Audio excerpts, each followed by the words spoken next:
SNHell, a look back at Saturday Night Live with your hosts, Matt and Keith. Brought to you by Lion's Den Audio Theater. Like and subscribe to Lion's Den Audio Theater for more Lion's Den goodness.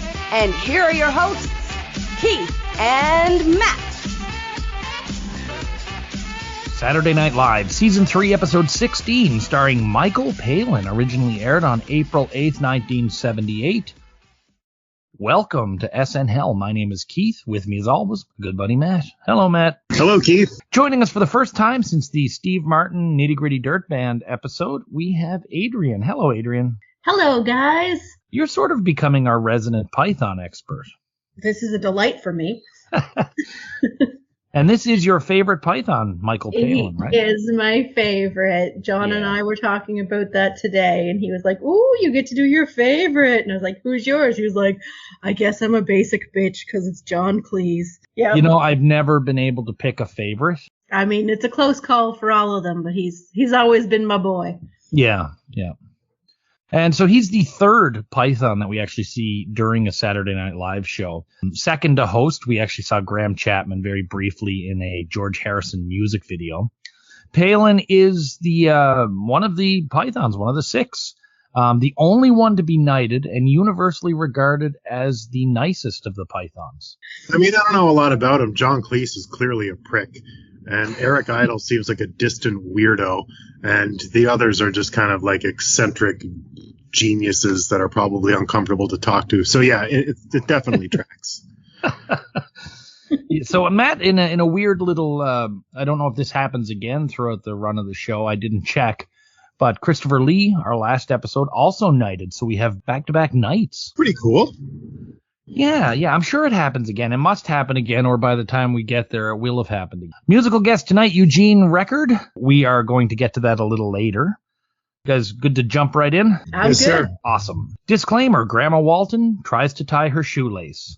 By now, the wheels have fallen off these disclaimers. We need something gritty and offensive again, I think, Matt. Yeah, this isn't funny. This one, I rolled my eyes. It was, freshen up or cut it. Yeah. Have you seen one of these disclaimers before, Adrienne? I think so, yeah, but this one was pretty lame. Yeah. So we go to the cold open. It's the Oscars. Bill and Lorraine present the award to Vanessa Redgrave, and Vanessa is played by Jane. Jane says there's so many people to condemn, and she lists a bunch of different politically active groups or militias or whatever, and refers to them as hoodlums, and says she can't name them all because somebody will be left out. She then shares the award with the equally political Yasser Arafat, played by Belushi. He didn't prepare anything, and he keeps doing like the excited woot exhale, like whew, and is just really happy. He thanks the gorillas who aren't appreciated. He then brings out Anwar Sadat, played by Garrett. They hug. Sadat accepts the award. He says he usually winces at mixing showbiz and politics. Then he brings up Jimmy Carter, who accepts the award. And Jimmy calls out an example from earlier in the show and says he's sick of people using the Oscars to honor achievement in the film industry. Says he only has one thing he wants to say, and that is live from New York, it's Saturday night. This sketch was not overly funny. Some fun impressions in there. I got a kick out of Jane, got a kick out of Belushi. But they have no idea how bad and how political the Oscars are going to get. This is very prophetic, and so it gets a little point from that, but I didn't laugh too much. I enjoyed it. I thought it was topical, and it was fast-paced, and the impressions from Belushi I thought was hilarious, and I like Jane doing characters instead of just playing like straight woman X. And I wish there was a little more energy on the live from New York. It's Saturday night, but it is what it is. But I thought it was a good, fast-paced cold open. It was topical, but you can do topical and still be funny. Like he's Yasser Arafat, but he's like, whew. He can still be a funny guy. Weekend Update should take notes. I really liked it. Yeah, same. I hadn't really thought about how the Oscars weren't political at that point. So it kind of seemed very in place when I was just looking at it. But I did appreciate the impressions. Jane's condemnation of hoodlums pleased me. We then go to the intro. Gilda is back to her eating the apple, and the Kevin Scott thing is now abandoned, of course. We go to the monologue. Michael Palin comes down as Palin's manager, Sid Biggs, to announce that Palin is having some costume troubles, and he's basically there to kill time until Michael Palin comes out. So he's making awkward small talk. He says Michael's a good guy who is kind to animals. Wouldn't be nice to a Wolverine that was attacking him, though. Sid talks about how Michael's from a new school of performing that doesn't have one set act, and he offers to show the audience his act, which is, as the band is playing White Cliffs of Dover, he puts a plate of seafood down his pants and asks for 2 domestic cats. There are several cats throughout the balcony, but he only needs 2.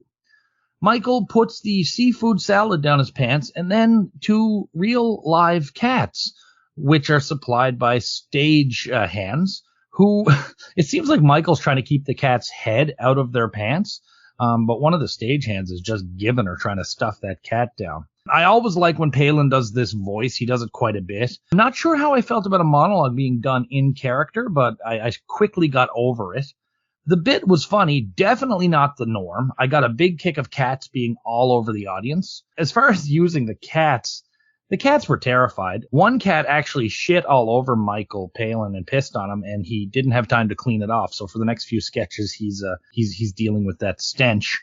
All things considered, maybe it's not sensitive to the animal lovers, but I got a real kick out of this sketch, this monologue. Really liked it. Wondering where you guys are at. We're all cat lovers here, too, I should specify. I didn't love it.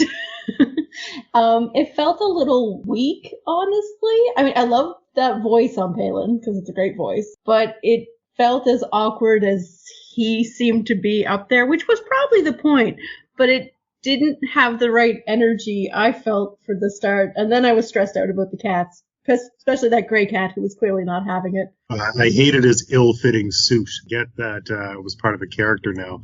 But initially, I did just hate it. Don't use live animals like that. Yeah. It's so risky.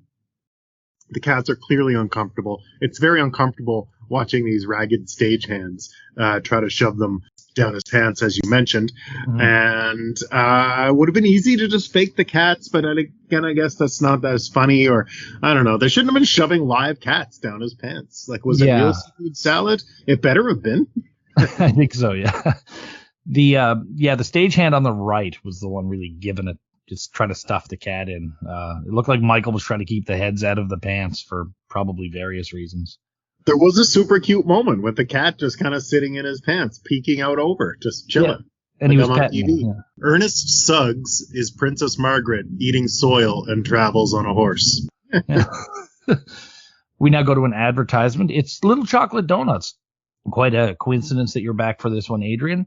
We don't have to go through it again, but is it still holding up for you guys? I still love Little Chocolate Donuts. I was pumped as soon as they showed Belushi running. It has lost slight luster with me this time. I felt I'd seen it too recently. We now have a Chiron. This woman is peaking. We now go to a confessional. Michael Palin plays a priest in a confessional. Dan plays an IRS agent who's checking in on Father Michael's tax return.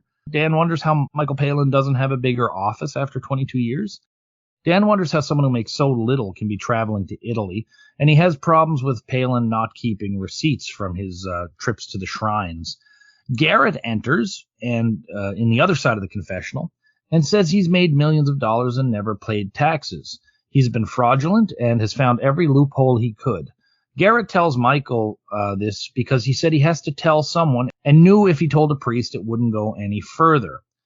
Michael is in a moral dilemma, and he looks up and starts praying, and Bill appears as another priest in a thought bubble and wonders who a priest can go to in such a situation.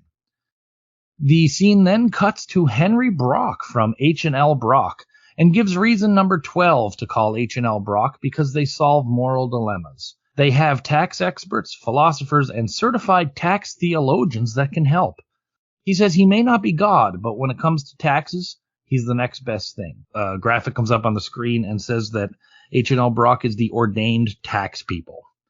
So about this sketch, a little long, not a great one for kicking off the show.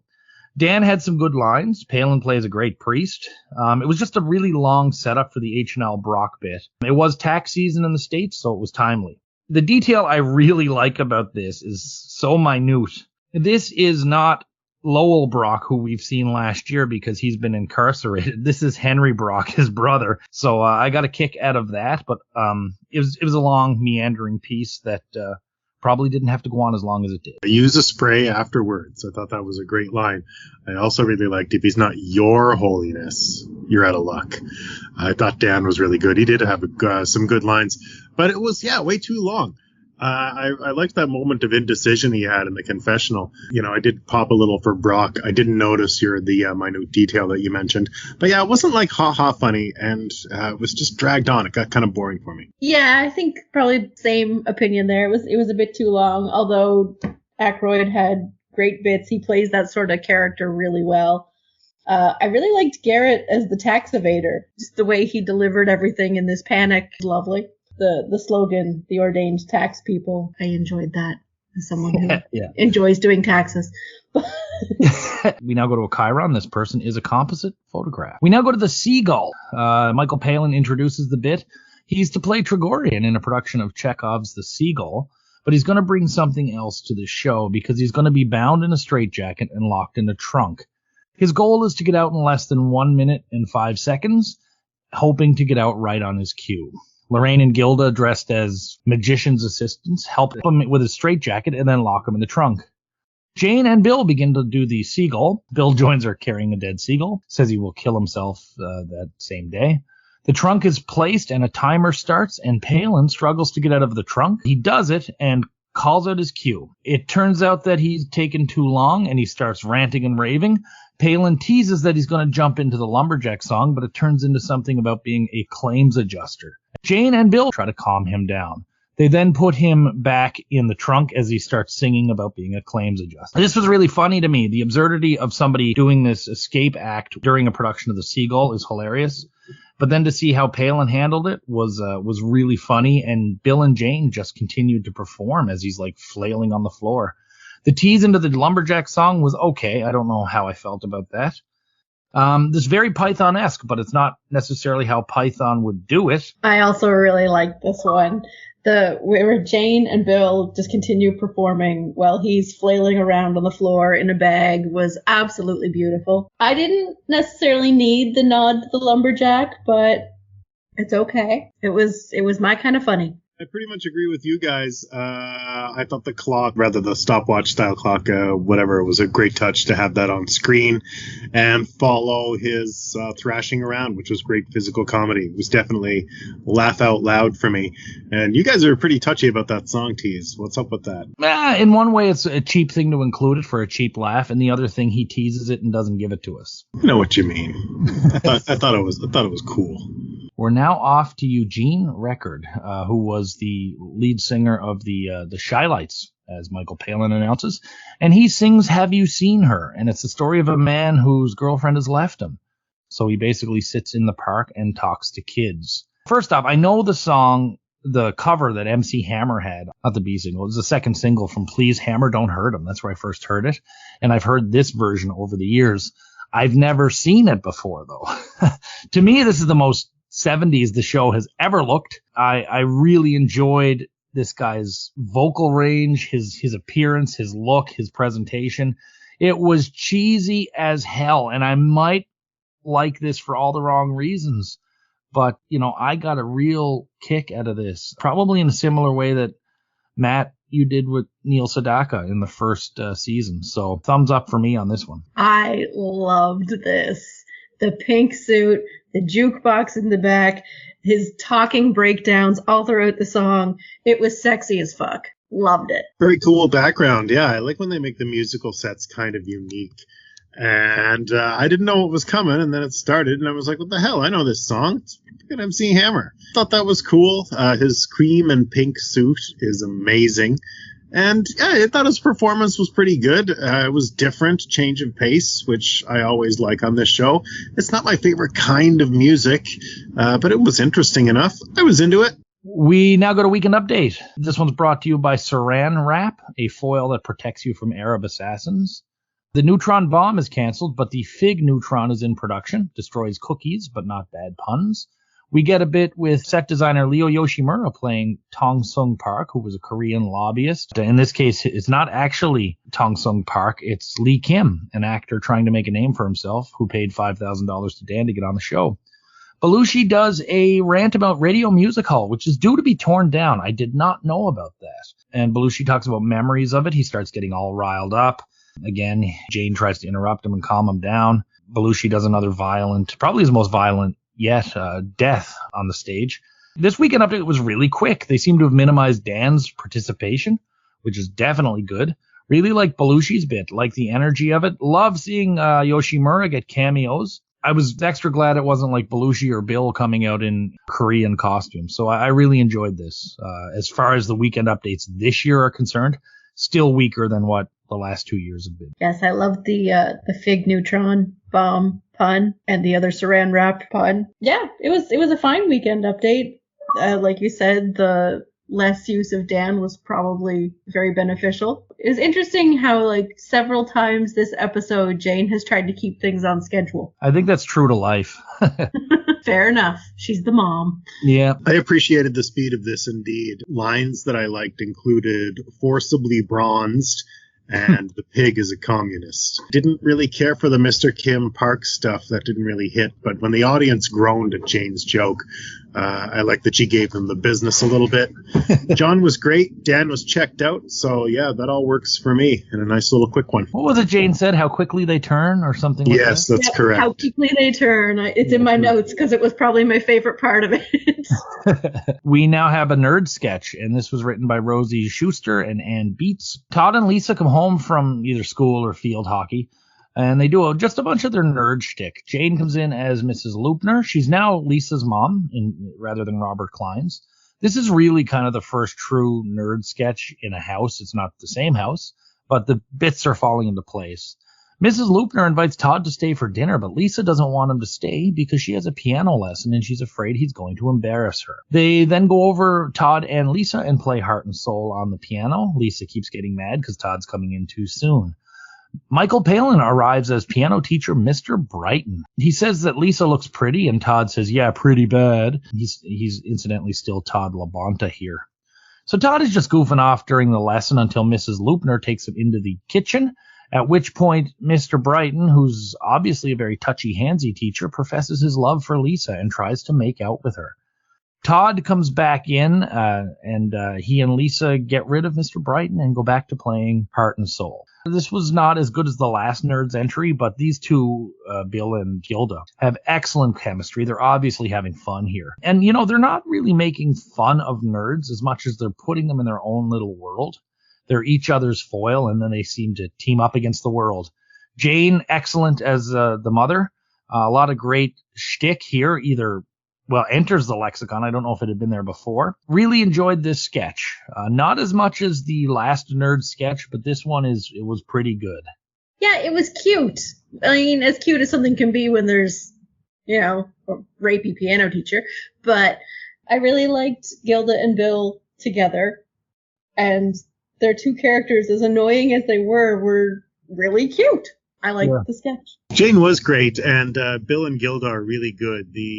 This doesn't make it to the air today, in my opinion. I really thought the teacher soured the whole thing, and it was a little too dark, I thought. So yeah, again, the three of them had good performances. Palin was just kind of there, but you can't be making jokes about that.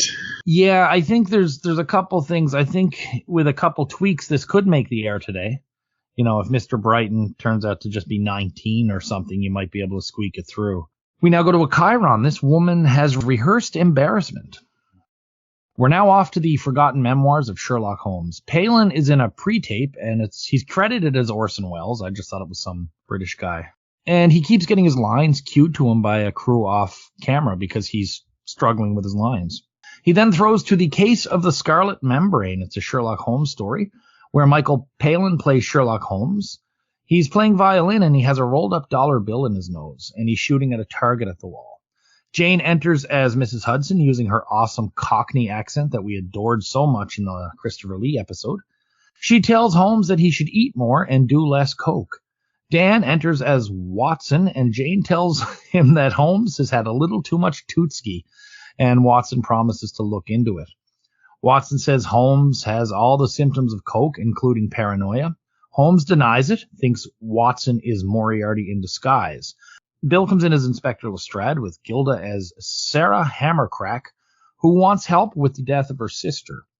Holmes figures out the murder and is convinced that he himself is guilty, but everyone assures him that he is not. Belushi has a small role as a constable. The crime is solved, and everyone except Holmes and Watson leave. Holmes goes behind the screen and snorts some coke. This sketch could have been a lot shorter, probably could have been a lot better. It seems like they just kind of said, hey, Sherlock Holmes does coke in his books. Let's write a sketch about it. Production values were awesome. Costumes were great. But the few coke jokes that were in there really didn't sustain it. It didn't seem like the audience was too into it. Coupled with the Orson Welles-ish intro, this was way too long and not really that funny. There's so much in the Sherlock Holmes that you can mine, but they kind of hit all the bad stuff here. So this is a pass for me. Overall, it was a pass for me, but I really liked when he got everything wrong and convinced himself that he was the murderer. Something about that worked. But the rest, it was too long. And I didn't even, clue in that him on the cliff failing at his lines was also part of the Sherlock Holmes. I don't know why. With you guys, I didn't like it very much. I thought Jane was funny and Dan's Watson was pretty good. I liked that he was just looking at a statue of George the First, and I did note the costumes. And his dawning realization that he did it and he should be taken away was amazing. But yeah, it was weak. There was not enough laughs in it, and it was pretty disappointing. I expected more. We now have party arguments. Bill and Lorraine play a couple with a party to go to. Lorraine doesn't want to go because Bill always goes and sings and chats and makes a fool of himself and doesn't really talk to her at parties. He says he will talk to her. Lorraine says she'll go, but she'll hate it. Bill says she'll hate it because she decided she's hated. And then they decide they aren't going. Somebody from the party calls and asks them to pick up some ice. Lorraine asks Bill to pick up some ice while she gets ready and says she's glad they had the talk and the pair are going to the party. This has got to be a Marilyn Miller piece. I'd be surprised if it wasn't. Thought it was really excellent. Again, like all her other stuff, there's not many crazy big laughs in there. But this is a real bit where both are acting and actually acting quite well. Bill sneaks in a couple of over-the-top things that I don't think help the piece. But this was quite well done. There's elements of this that are familiar and charmingly and frustratingly so. And I will admit that I have been both people in this sketch at different times of my life. Big thumbs up for me on this one, though, again, no big guffaws. Yeah, it wasn't really a funny piece, but it was a really well done piece. I related almost entirely with Lorraine. Maybe that's the thing I need to work on.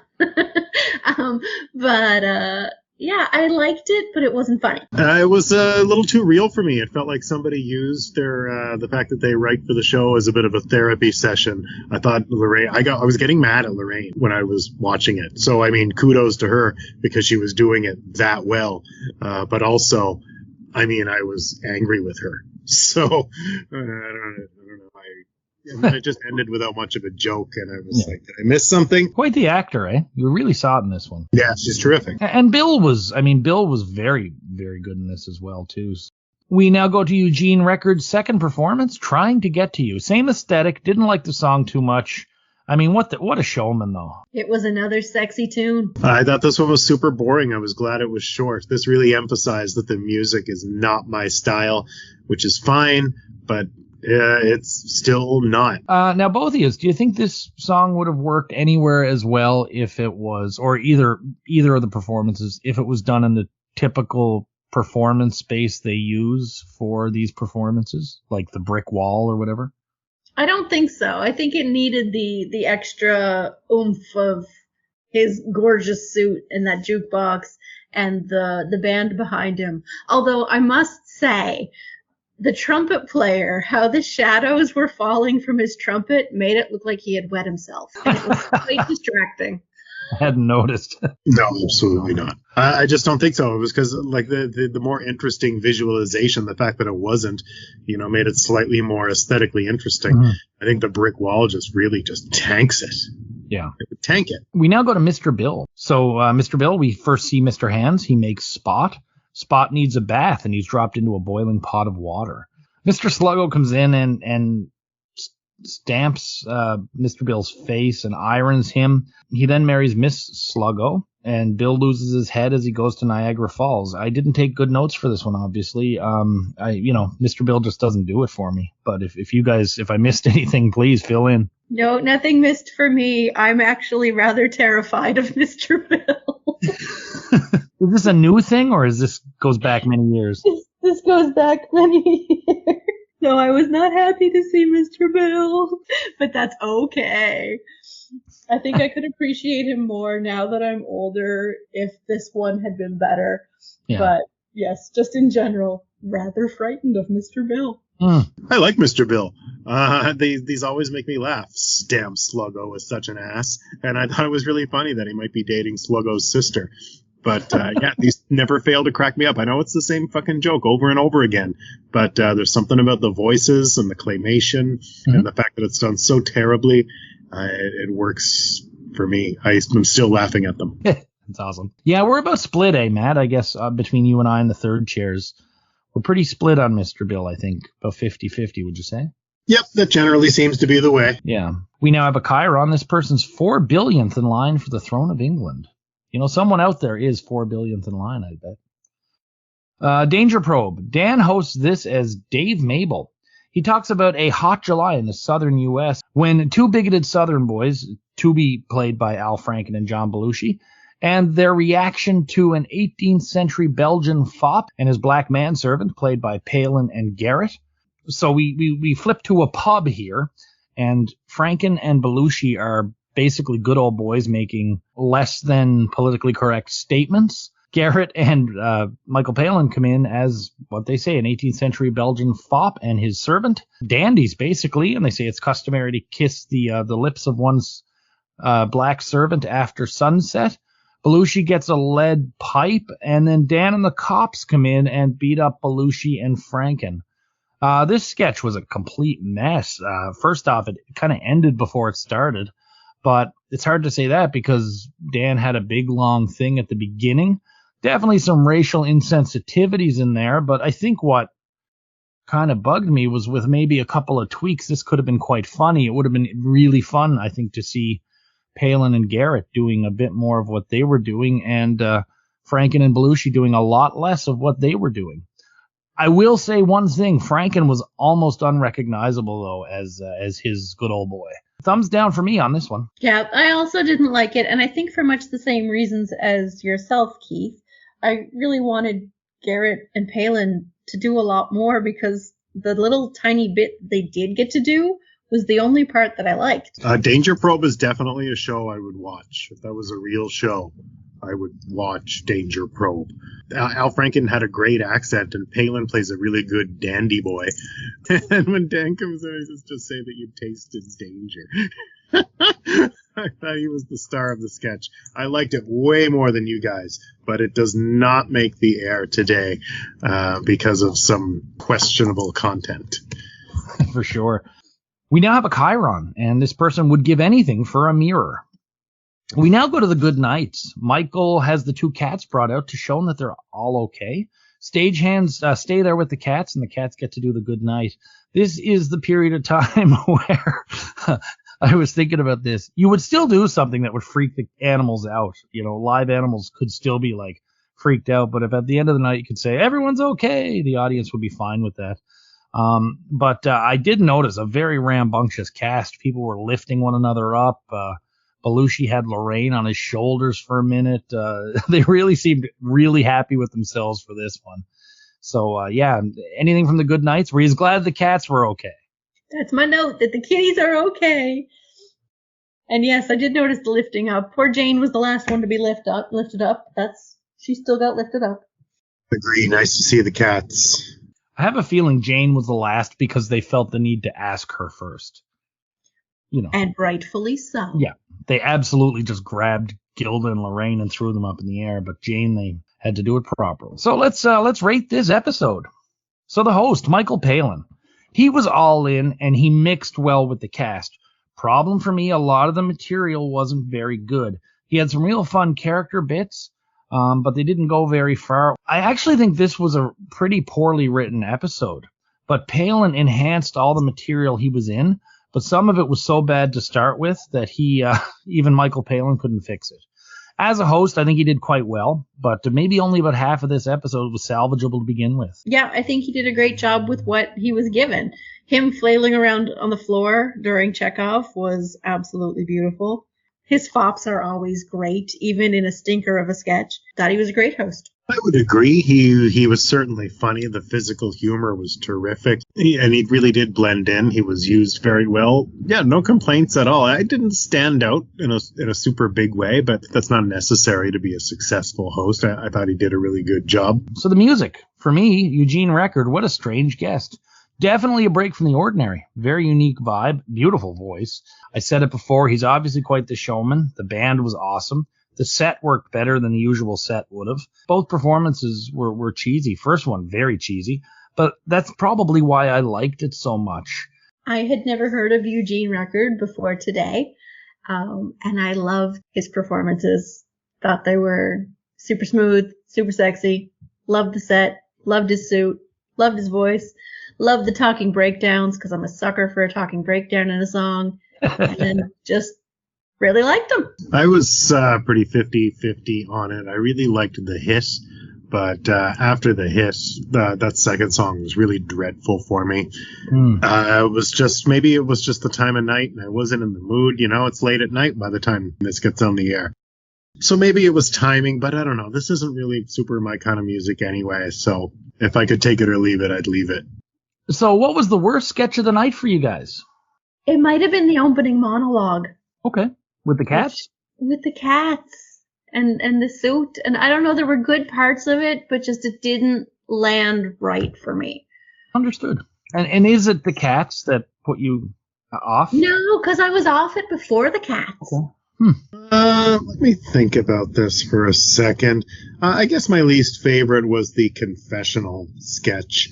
I really thought that went on too long and didn't really have any particular merit to it comedically.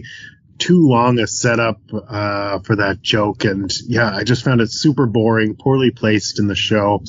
Didn't like it. I went with Danger Probe. I really hoped we were going to get more from Michael and Garrett, and I don't know, it just seemed like the feeling I got watching it was the good stuff was there, but they ran out of time, so they sent Dan in early. That's probably not at all what happened, but what was your best of the night, Adrienne? Chekhov. Yeah, that was also mine. The physical comedy in it was hilarious. It had the laugh out loud moment of the show.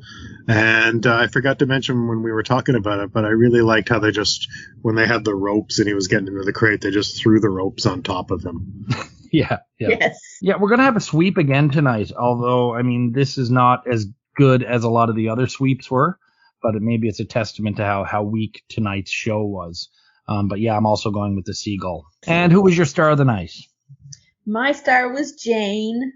She was in a lot of sketches, and she didn't really fall flat in any of them. Excellent. Also Jane. She's showing some real versatility. She was in complete command of Weekend Update. She's getting to do some voices, characters, pulling it off.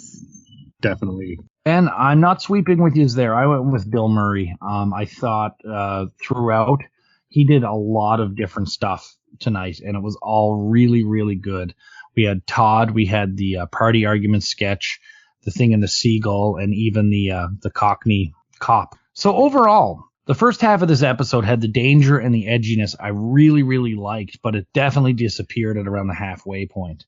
I liked the monologue, I liked party arguments, I liked nerds, and I liked Seagull. Update was slightly better than usual, but that's not really saying too much. You know, watching Update tonight, and I'm starting to wonder if it's this season that really kills Jane's legacy as an Update anchor, because she's never mentioned in the top tier. I was really happy we got to see the cats at the end.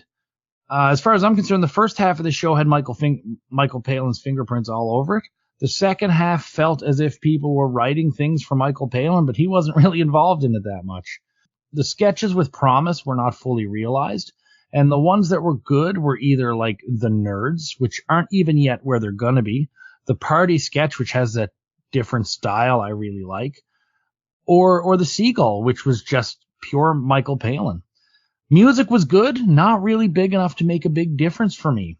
All things considered, I had to go significantly lower than average, but not so low it's a real stinker for me, so I went with a 6 out of 10. I also went with a 6 out of 10.